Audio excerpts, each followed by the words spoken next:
This is Metal Mike, and in this episode I talk with legendary solo artist and former Alice Cooper guitarist Kane Roberts. We talk about what he's been working on lately. We also revisit his 2019 comeback album, The New Normal, and discuss his rise to stardom working with Alice Cooper in the late 80s. Raise your fist and yell, people, and check this out. Well, Kane, welcome to the 80's Glam Metalcast. How you doing tonight, sir? Who the hell is this? No, I'm kidding. Hey, I'm doing good. Really happy to be here, Mike. Awesome, man. I'm glad you're here. So, 2021, are you working on any new music? Getting anything ready for release this year? Yeah, we have some interest from some other record companies. That's enough to make me get back in the studio. So. I've been, doing a lot of writing with some of the guys that I wrote with on The New Normal, my last record. And then, I'm just trying to find new ways to stay excited. That's the trick. As soon as it turns into a job, there's a lot of hard work involved, but, it always feels good for some reason when I'm doing music or doing guitar or singing or whatever. So, the amount of effort it takes is no problem. It's just finding the right focus, and you come up with something really engaging, really good. So that's the trick, is to find that balance. Yeah, definitely. Well, speaking of The New Normal, you had a long hiatus before that. How did that album all come together? When I finished the Geffen record, I did a Geffen record around 1991. Mm-hmm. And that was that Saints and Sinners record. And, put everything into that. We really had high hopes for it. And then, the music industry took a quantum shift, which is, fine. It's what happens, like the first time Robert Plant sang, you heard his voice, on the radio or whatever. Well, the timeline is already moving, and it's only going to be there in terms of the number one sound for so long. And that's what happened through the 70s with disco, and through the 80s with hard rock and some of the metal and stuff. And sure. So when that happened, I'd sort of been burnt out on the industry itself, just because all these things happen outside your control. In other words, the only control you have is making music. If you want to try to be a businessman at the same time, it just cuts into it. I don't know if you ever were in a band, but any of the people that, are listening to this that were ever in a band, you get a job at a club. We used to play in, Syracuse, what you were talking about, Rome, New York, those areas and stuff when I was much younger in my local band. And so, the big question is, who's going to talk to the club owner? Who's going to work out the money? Right. Who's going to do this? Who's going to make the phone calls? Who's going to get the roadies and all that stuff? And once you get into that area, it's so antithetical to the creative process that it just becomes a little bit of a grind, and you feel like you're sucking some of the creativity out of yourself. So, when you start getting into sort of the big leagues with, MCA and Geffen, and, touring with Alice Cooper and stuff like that, you got to keep your head above water. And what you start to see is that there's this whole level of things that go on that are kind of bullshit, but, it just comes with the music business, and you have no control over it. So, and that even goes so far as in terms of the amount of money you're going to make. You get a record deal. My first record deal, believe it or not, was for $250,000. And what you find is, once you put the record out, you have to pay all of it back, which makes sense, sure. But you got to pay for the pencils and the paper and the gas mileage of anybody driving around with your record. It turns into this huge deal. So only the guys that really sort of knock it out of the park ever see any sort of equity return on it. But, for me, none of the creative process and recording ever got tiresome for me. It's just that when there was a big shift in the industry, what was I going to do? Like put on shorts and get tattoos and, try to, do things that other bands were doing incredibly well, like Pantera and bands like that. They were just killing it, and they owned it. So for me to not be true to what I was doing seemed, disingenuous at best. So I just sort of stepped off, and over the course of those years, I kept writing music, and I kept, of course I loved it, and I missed a lot of, playing live and all that stuff. And then Kip Winger just called me up, and we were talking, and he said, "Well, send me some of the stuff you're doing." And I sent him some of the songs. He said, "You should do a record on Frontiers." And he was very instrumental in getting me signed to that label. And those guys were very patient. It took me 3 years to record the record. But at the end of the day, the current scenario for music business for companies like that, it's very limited what they can do. So, where before, when I was on Geffen, for example, I went on a nationwide promo tour. I'd fly all over the place every week. I was in two or three different states, and we'd drive around to, 5 or 6 cities. And, I'm trying to get my song on the radio, and, you're doing all this stuff. Well, today, all they can do is email people, Right. Unless they got a lot of money, they got to email, can you put this record on here? Can you put the record there? We got a little bit of help in the beginning, but, the whole record, to me, the fulcrum for the record, or sort of the nexus, was beginning of the end with Alice Cooper and Alyssa White Glues and Hideki from Baby Metal. And, we shot this video, which came out okay. It was kind of a nightmare shooting it and everything, but I just don't think the record company has a good sense for, what to do on YouTube. And, so, and it's very difficult. Very few companies do it. And as usual, it always boils down to money. So I have no complaints about Frontiers. I mean, I think they hate my fucking guts, but, what are you going to do? I mean, I'm not the easiest guy to work with, but the thing is that I appreciate the opportunity they gave me, but that was the road to it. Kip Winger was kind of the catalyst for me recording the record. It seems like you and Kip Winger, obviously you played together in Alice Cooper, but I feel like when I listen to your music and I listen to his music, I feel like you guys are kind of like on the same wavelength musically. You ever talked about like doing something together again? Yeah, well, I mean, he played on that record, and he sings backgrounds and stuff. He did some of the strings and all that stuff. And, we keep talking about doing something, but, the music industry is in such a state of flux. And so, everything's kind of going a little haywire at this point. And it's always been chaotic for the musicians. But, so, there's nothing about that, I'm bitter about. It's just like kind of a fucking pain in the ass. So, to get all the plates spinning with our lives and everything, and to get in the studio and do something, that would be a dream for me. I would love that. The guy's an amazing musician, and we like the same stuff. Right. If we talk about other bands, we like the same music. If I play something and he likes it, I kind of like it too, and vice versa. He'll play me, for example, before he got that Grammy nomination for classical composition, he would play me pieces of it. And I would tell him what I loved and what I thought was good, but maybe not as good as the other stuff. We just always agree on those creative terms. So, yeah, I mean, I think it'd be a really powerful record if it was me and Kip and maybe Ken Mary on drums. We did a trio thing. It would be awesome. But, there's a lot of business and logistical plates that have to be spinning to get that to happen. Yeah, what's great about the most recent record that you've done is I can hear the modern, influence, but there's still that, catchy, melodic Kane Roberts vibe still in there. So I'm impressed with it, man. I really like it. Oh, that's great. I mean, I just wanted to make sure that everything I did, just really committed to it. And, it's one of those things, you never can know what happened. Everybody, I think, that my fan base, so to speak, which, I'm very grateful for, where a lot of them are just kind of looking for saints and sinners again. And, so I tried to give a bit of a blend, but I can't sort of force myself to sort of play in a genre.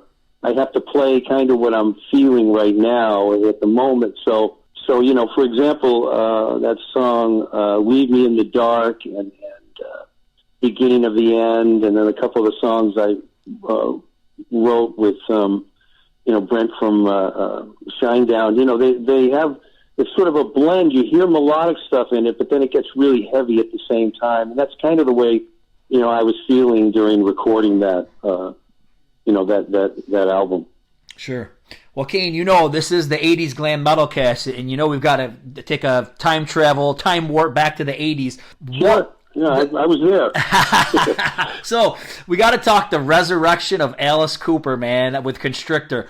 What was it like being involved with that whole process? Well, it's a strange thing because, from a distance, Alice Cooper is an enigma, and whatever catches your heart that he did, you kind of latch on to that particular era or that album or that part of his imagery and stuff. But, in many ways, he's kind of this, he's an icon, he's a legend, he's all these things. And, when I went down to meet them in Manhattan, I was upstate New York for a little bit, actually. I was at a place called Kingston for a very brief amount of time. I was up there. And then I was living in Manhattan after that. And I went down there to meet Shep and Alice and Bob Ezrin. These are all these names where they changed worldwide culture with their work. Like Ezrin with The Wall by Pink Floyd, and Shep with all the bands that he managed, and of course Alice Cooper. So you go in there not knowing what to expect. And I mentioned this before, and I don't get nervous in those situations, but I find it to be kind of exciting. And so I walked into the room, and Alice and I became best friends instantly, and it's very hard to explain, but it was, and in that light, it was kind of what he needed at that point, because he was just coming out of a difficult time in rehab. Mm-hmm. So he and I just started writing together, and I think maybe the moment that really struck a chord, with Alice that I said was, if you're going to come back, if you're going to emerge now, at this point in the music industry and this point of your career, you can't come out of rehab and you're doing kind of an oldies but goodies thing. I said it can't be an Alice Cooper that's healthy again. It's got to be a nuclear version of you. You got to come out and just rip the shit like as soon as the first chords hit of your songs live and the new album and everything. So we started, putting that together. Now we ended up with Bo Hill. Mm-hmm. I think it was the record plant in New York, and we started recording. And that's where I hired Kip to play bass, and a lot of great things came out of it. The record itself, we kind of were opting for a real drummer. And I think Bo Hill was maybe between projects or something. He was very busy at the time when he was doing our record, so he got this drum machine guy. He's very talented, by the way. The guy's kind of an amazing brain with drum machines, but I think stylistically, I think it was off. So it kind of added, it made the album, to me, sound a little bit too studio. But Alice and I started really kind of evolving as a writing team. We really got into it, and we were going all over the country, to write in different environments and stuff like that. So it turned out to be great, because what it set up for us was, I think, the very beginning of he and I really doing something substantial. Was that tour, The Nightmare Returns. Oh yeah, because he and I started to hit our stride, and when you work with somebody like Alice, there's a lot of, casual moments where he and I are hanging out, we're eating and stuff. We were basically living together at one point. We're laughing and stuff like that. But if he really catches attention and he gets into, the creative thing, it's freaking stunning. It's just awesome, and so, you can see if you watch that video, The Nightmare Returns, what you see is, a bunch of young musicians, playing the intro and stuff. And then when he comes busting through that cage door, it is just the commander is here. You know what I mean? Mm-hmm. And so it was a great way for Alice to sort of bust back into the scene. And that was our goal. In other words, if somebody says, what was that process like? Every day that went by, we started thinking more in terms of what kind of powerful re-entry Alice can make into the industry again. And I think, in terms of being a sort of a vicious kind of a violent, perfectly in tune machine, I think Raise Your Fist and Yell, the next album, the band hit the ground running. We just came off tour, so we were all just kind of primed to play, and we sort of kicked the shit out of that record, really, really well. But, Alice and I were happy with both records. Yeah, Constrictor's the first Alice Cooper album I ever heard, so I mean, I obviously gravitate toward that one. But I feel like you kind of hit the nail on the head when you're talking about what went on in the studio, because I feel like when people saw you and Alice, and then you saw that tour, everything felt very metal, and they always consider like Constrictor and Raise Your Fist and Yell as like Cooper's metal era. But when you go back, right, when you listen to Constrictor, it seems more hard rock, when you listen to it. It's really not that metal, going back, at least for me when I listened to it recently. Well, you can think of it this way. You want to look at it how I looked at it. All of Alice's past still echoed in my head, and I had to make sure that I wanted to. One of the things I thought was that I got to preserve that. But when you get into the creative process, you just got to roll. You can't be thinking, well, I don't know if that serves the greater purpose here. You can't do that. No. But just think, while you're sitting there writing, it's about discovery. When Alice sang, "You're the life and the death of the party," yeah, great song. When he did that, the whole thing, it's a surprise and it's a revelation, and you just start writing them. So you can, if you think of those songs on Constrictor, those are all kind of discoveries for the two of us. That's what we're doing. We were writing on the road the Raise Your Fist and Yell album, so songs like Freedom and Roses on White Lace, and Gale, and those songs, we're like, now we've been together for a while. We've been on the killing fields of the stage and playing in front of, thousands of people and everything. So, it just kind of gestated into this, this kind of bad, evil child that we started working on. And I think, that's when I say we hit our stride. It's not to undercut Constrictor. It just means, the discovery period was still going on, but we got past that kind of first phase, of like what it's like to write and work together. Yeah, I think most fans, if they go toward an 80s album for Cooper, they usually do go for Raise Your Fist and Yell. And like you said too, it's more organic. You know what I mean? It feels more like a band, and that's probably where it was written on the road and all that kind of stuff. So you can hear it. You can hear it on that album. Yeah, it really does change it. I always say, like, when I was playing clubs around New York and Connecticut, we opened for bands like Joan Jett and Molly Hatchet, believe it or not, and band whatever came along. I actually opened for Alice in Poughkeepsie, New York, and I never met him or anything, but I hadn't met him yet, but I actually opened for him, which I thought was kind of odd. And he the thing is that when you're doing all that stuff, you're just kind of trying to survive. And then when you end up actually on stage and you do an entire tour, I would say that's where my professional career really began. I mean, yes, of course, the learning stages of playing live and doing all those little things, it's one thing. But when you do a full-on tour like that, you get to see what reality is. That's the true value of playing live. You can be in the studio, you can make all the videos you want, but until you're in front of other people playing and you get that sort of orgasmic feeling of communicating with people, with your music, and when the pressure is gone and basically you're just enjoying it and doing it and communicating and responding as they respond and everything, that's the true mark, I think, of a professional musician. So I think that was it for me. That's what it took place. 1987, you put out a solo album. How did this come about? Was this something you were pushing for? Was the label pushing for it? How did this? You mean the MCA record? Yeah, your MCA one. Yeah. Yeah. No, I always wanted to make a record.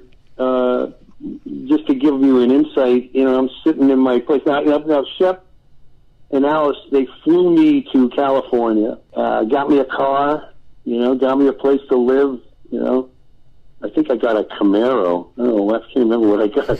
Sweet. I got some little mid-level muscle car, it's silly. And I remember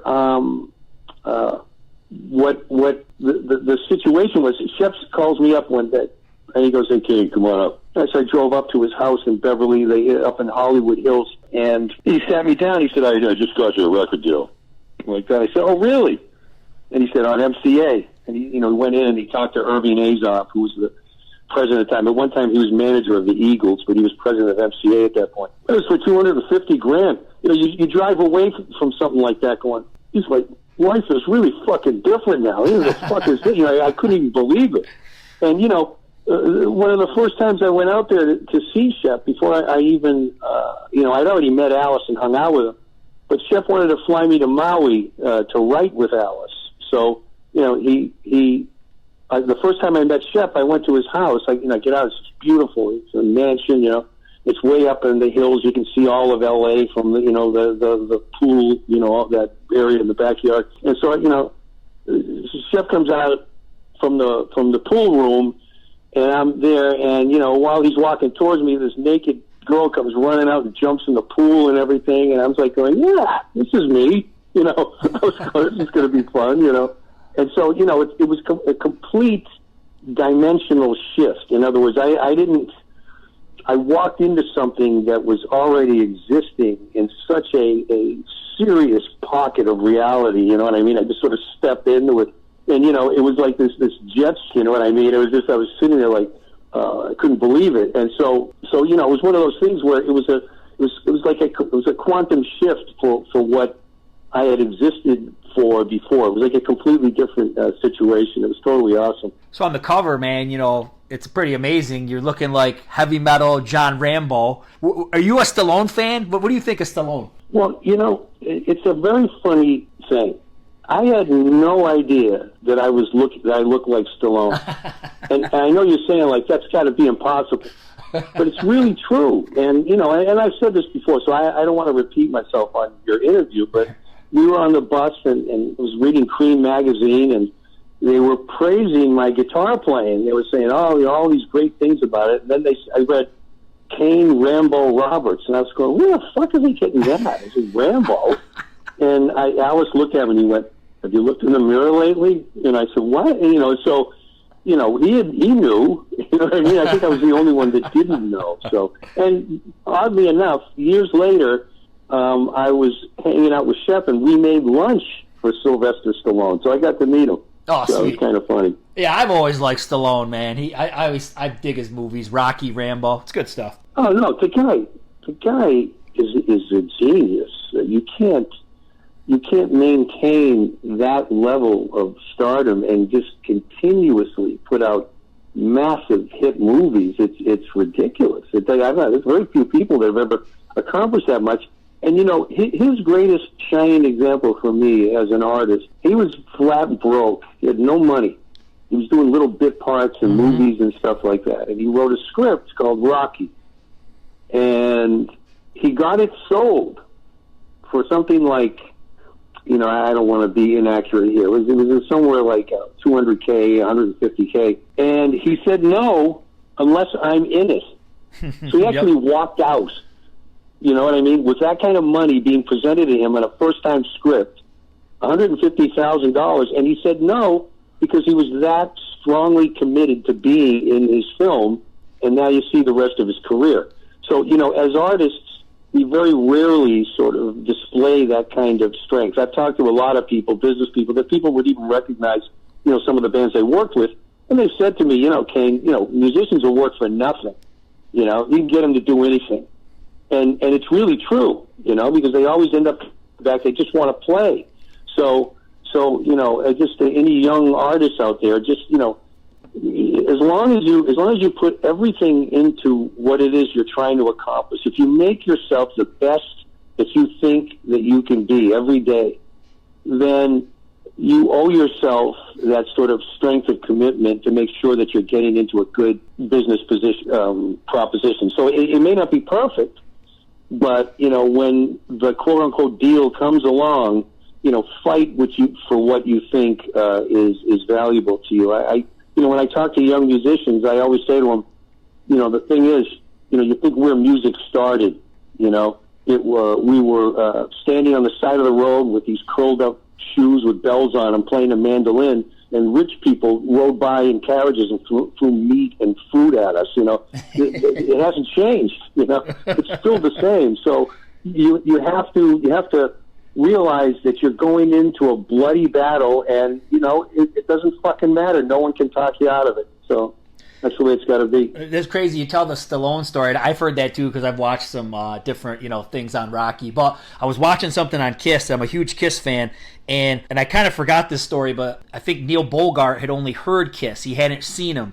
And then when he saw they wore makeup, he was adamant that they not wear it. He didn't want them to wear the makeup. And Kiss was adamant. They're like, look, we'll just walk away from the deal because we feel that strongly about it. And those are those moments, what if Stallone never was in Rocky? What if Kiss never wore makeup? Could you imagine? I mean, these were genius ideas, and could you imagine if we just didn't get to see them? That would have been sad. So you're right. People have to stick to their guns for sure. Well, a lot of it has to do with too, like people say to me, do you want to play live? And I think when you're in your late teens, in your 20s, maybe early 30s.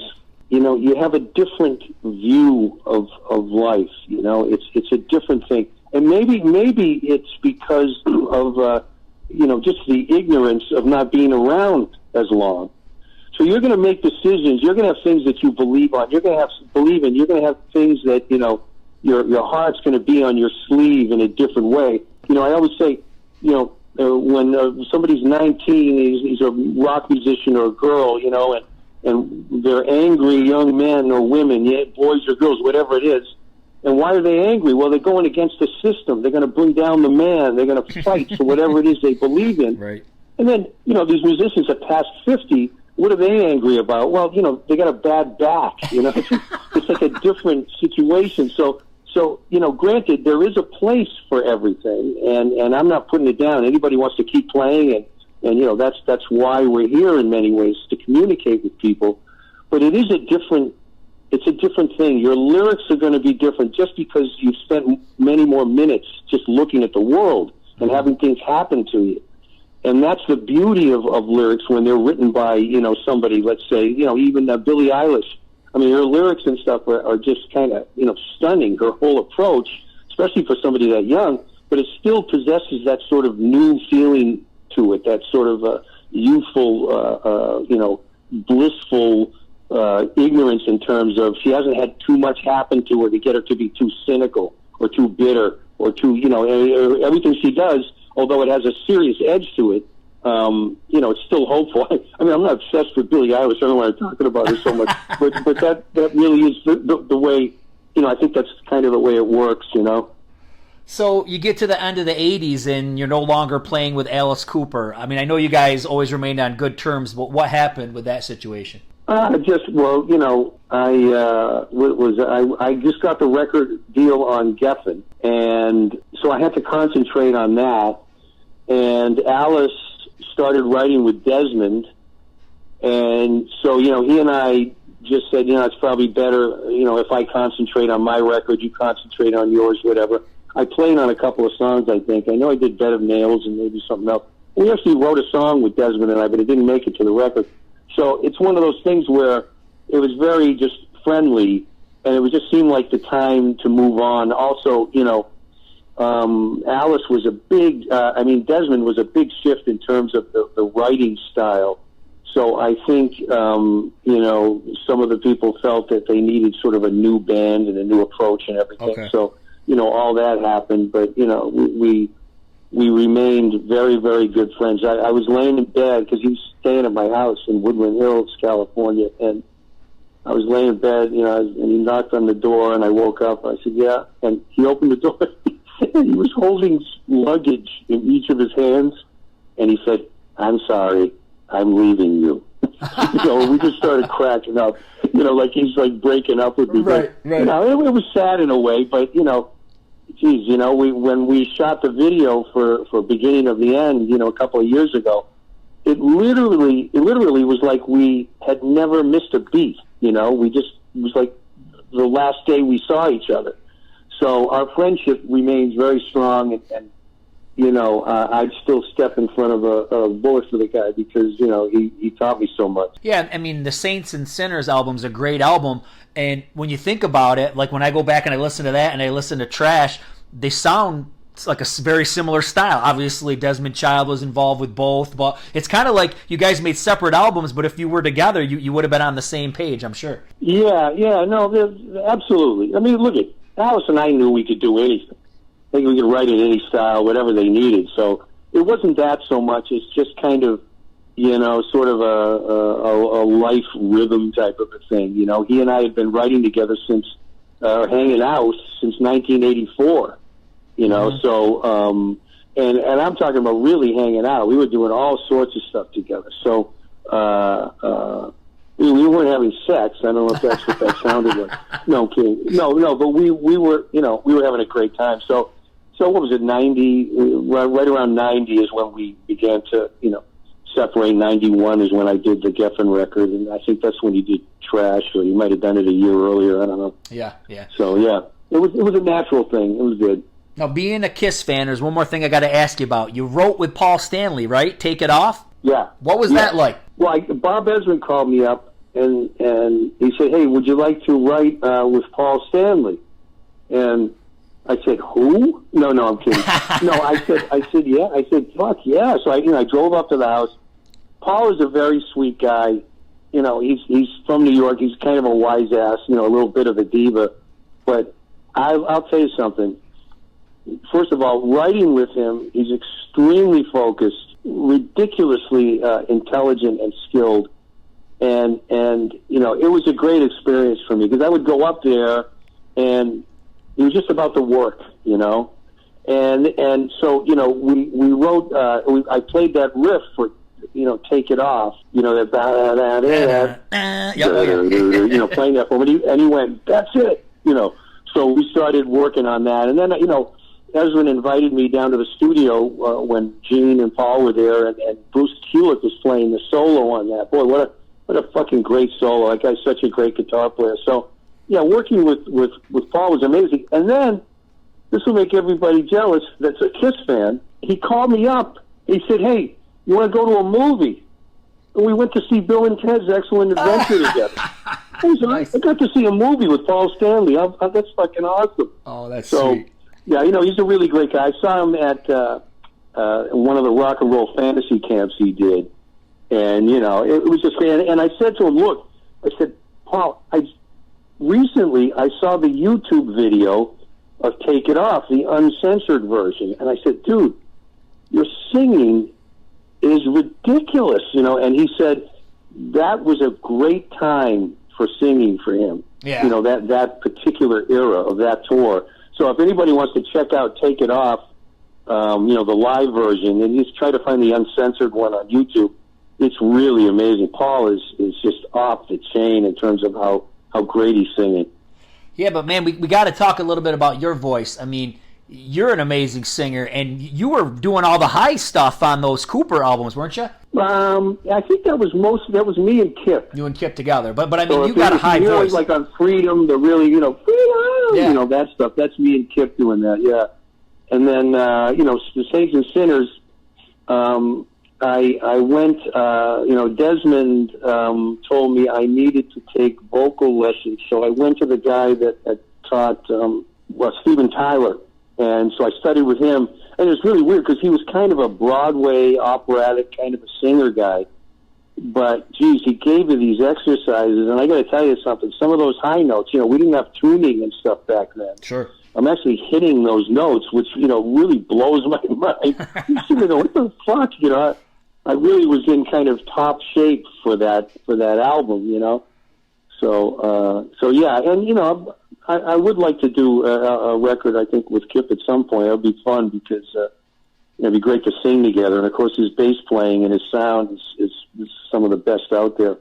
Yeah, that would be killer, man. I hope that happens. Well, hey, Kane, I really appreciate your time tonight, man. Anything you want to say to your fans in closing? Well, yeah, I mean, I just finished a director's cut of the beginning of the end video with Alice and Alyssa, and I have another one for Leave Me in the Dark. It's a little bit of a it's a kind of a heavy video, more of a lyric video. So, I'm going to put those out there. But, check out the album, The New Normal, and beginning of the end video on YouTube. It always helps to have people, go there. I think we're at like, 350,000 views or something like that, which isn't that many. So, it didn't get the right promotion in the beginning. So, because you would think that with Alice and Alyssa, being on it that just by default, but it keeps climbing. It's been climbing since 2019. So yeah, that would be great. And just, I want to thank anybody who's listening that was a fan or whatever. You don't know how much it means to me that you guys listen to me and communicate on my Facebook or Instagram. And, there was a point there where Alice and I, we were talking about how much the audience influences the show. We don't just perform in a bubble with a shell around us. So anybody that saw us then or anybody that listens to our music now or my music now, it means a tremendous lot, and it has a true influence. Awesome. All right, brother. Thanks so much. All right. That's great, Mike. Nice talking to you. Well, that was great here, talking Kane. with Kane. Take care. A super cool guy indeed. Well, keep an eye on the channel for the 80's Glam live cast. Yes, the Metalcast has been going live. We did our first one last week. It was a blast. A lot of people joined us. Make sure you look for it this Thursday. The theme will be best concerts of the 80s and 90s that I went to, and you can jump in the chat and brag about the ones that you went to. I'll give you a shout out and I'll read your responses live. Now that'll be 8 p.m. Eastern on 2/18. Talk with you then. Rock on!